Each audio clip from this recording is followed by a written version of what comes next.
নমস্কার বন্ধুরা, আমার চ্যানেলে সবাইকে স্বাগতম। আজ আমি একটা নতুন রেসিপি নিয়ে হাজির হলাম। দেখুন, শীতকালে কিন্তু ফুলকপিটা এখন সব জায়গাতেই অ্যাভেলেবেল পাওয়া যায়। তো আপনারা নতুন এক রেসিপি বানিয়ে নিন। আমি কিন্তু এটা নিরামিষ বানাচ্ছি। তো ফুলকপিগুলো এইভাবে বড় বড় সাইজের আমি কেটে নিয়েছি, আর আমি তার সঙ্গে আলুটা এইভাবে কেটেছি। আর মশলাগুলো দেখুন আমি নিয়ে নিয়েছি। এর একটা রোস্ট বানাবো, ভাজা মশলা বানাবো। তারপরে নিয়েছি আদা বাটা, টমেটো, আর নিয়েছি এটা কাজু পেস্ট। তারপর প্রথমে দেখুন আমি কড়াইতে চলে এসেছি। রেসিপির নাম আমি ফুলকপি এমনি কষা কষা করে বানিয়েছি, তো আপনারা আপনাদের ইচ্ছে মতো নাম দিতে পারেন। তো জলে প্রথমে আমি লবণ এবং হলুদ দিয়ে ভালো করে ফুটিয়ে নিলাম। তারপর আমি ফুলকপিগুলো দিয়ে দেব। না, হালকা ভাপে এটা সেদ্ধ হবে। তো এটা আমি ভালো করে জলটাকে ফুটিয়ে নিয়ে তারপর আমি একটু নাড়াচাড়া দিয়ে গ্যাসটাকে বন্ধ করে দিয়েছি। দিয়ে এটাকে আমি ঢাকনা দিয়ে 15 থেকে 20 মিনিট এইভাবেই রেখে দেব। তারপর আমি একটা জায়গা নিয়েছি, এখানে আমি নিয়ে নিয়েছি দেখুন টক দই। টক দইটা নিয়েছি। টক দইতে নেওয়ার পরে এর সঙ্গে কিছু আমি উপকরণ মিক্স করে দেবো। প্লিজ আপনারা পুরো ভিডিওটা স্কিপ না করে দেখতে থাকুন।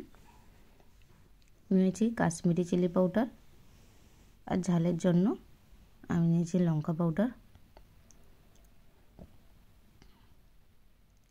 এরপর দিয়েছি হলুদ গুঁড়ো, তারপর দিয়েছি ধনে গুঁড়ো,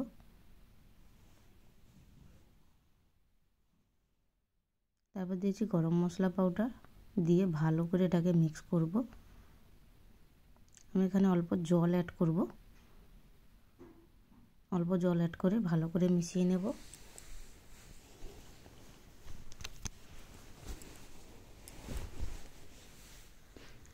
এরপর দিয়ে দিচ্ছি উপর থেকে লবণ স্বাদ মতো, আর দিয়ে দিচ্ছি চিনি। আবারও ভালো করে মিশিয়ে নেব। তারপর দেখুন ঢাকনা দেওয়া যে ছিল, এটা আমি 20 মিনিট পরে এসে এটা আমি ভালো করে এবার তুলে নেব, জল থেকে ছেঁকে নেব। এটা এইভাবে কিন্তু আমি এটা তুলে নেব।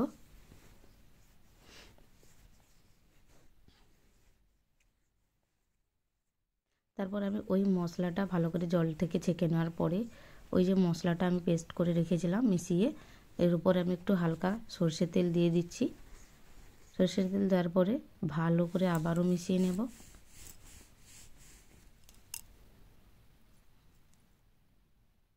ভালো করে আবারও মিশিয়ে নেওয়ার পর আমি হালকা সেদ্ধ করা ফুলকপিগুলো দিয়ে দিচ্ছি।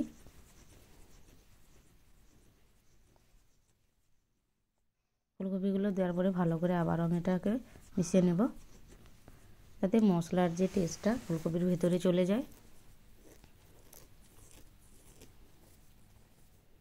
ভালো করে মিশিয়ে নিচ্ছি। এইভাবে ভালো করে মেশানোর পর এটাতে রেখে দিতে হবে। আমি এখানে 10 মিনিট ওয়েট করব। তারপর দেখুন ভাজা মশলা আমি বানিয়ে নেব। লবঙ্গ, শুকনো লঙ্কা, তেজপাতা, দারচিনি, জয়িত্রী নিয়ে নিয়েছি, এলাচ নিয়ে নিয়েছি। ভালো করে এটা রোস্টেড মশলা বানিয়ে নেব।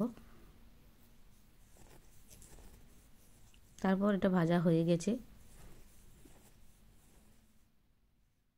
তারপর আমি আলুগুলো দিয়ে দিচ্ছি। আলুগুলো দিয়ে ভালো করে ভাজা ভাজা করে নেব। এইভাবে ভাজা ভাজা করে নিয়েছি মশলাগুলো।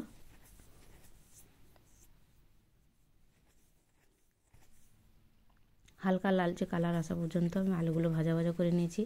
তারপর তেল দিয়ে আমি দিয়ে দিয়েছি জিরা ফোড়ন এবং 2টো শুকনো লঙ্কা দিয়ে ভালো করে এটাকে নাড়াচাড়া করে নিলাম। এরপর দিয়ে দেব ওই আদা বাটা। আদা বাটাটাকে ভালো করে আগে ভাজা ভাজা করে নেব, একটা সুন্দর গন্ধ আসা পর্যন্ত।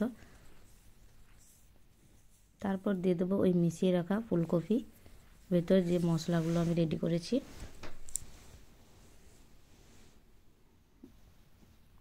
এরপর এটাকে ভালো করে মেশাতে হবে।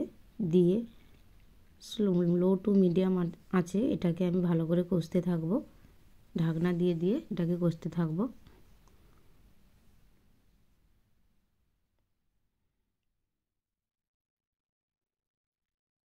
এরপর আমি দিয়ে দেবো উপর থেকে টমেটো ফালি ফালি করে যেটা রেখেছি দিয়ে দিলাম। দিয়ে আবারও আমি এটা নাড়াতে থাকবো।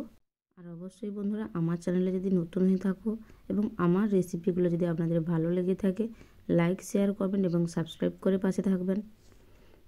এরপর দেখুন আমি একটি ঢাকনা দিয়ে দিচ্ছি। ঢাকনা দিয়ে এটাকে ভালো করে আমি আবারও কষিয়ে নেব।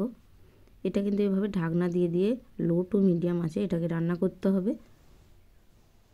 ফুলকপির এই রেসিপিটা ভাত, পরোটা, রুটির সঙ্গে এটা সবার সঙ্গে খাওয়া যাবে। তো আপনারা এটা রাতে ডিনারের জন্যও বানাতে পারেন।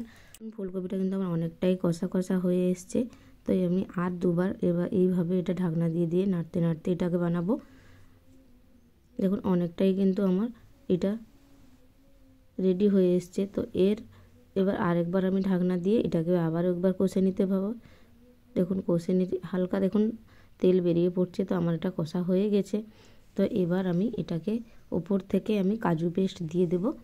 কাজু পেস্টটা দিয়ে দুবার আমি ঢাকনা দিয়ে এটাকে বানিয়ে ফেলবো।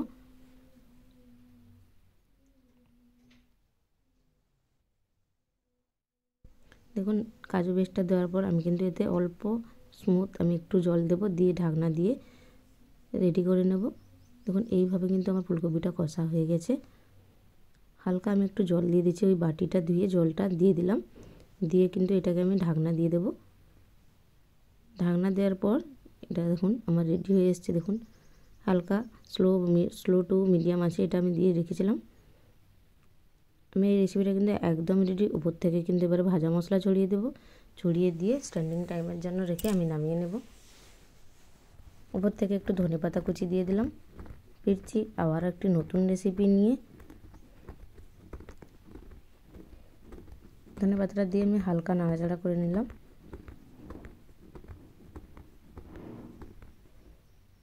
আমার কিন্তু এই রেসিপিটা একদম রেডি। ভাত এবং পরোটার সঙ্গে আপনারা সার্ভ করতে পারেন। দেখুন আমি একটা প্লেটে সার্ভ করেছি খাওয়ার জন্য। দেখতে কত সুন্দর হয়েছে। ফিরছি আবার একটা নতুন রেসিপি নিয়ে। Thank you so much.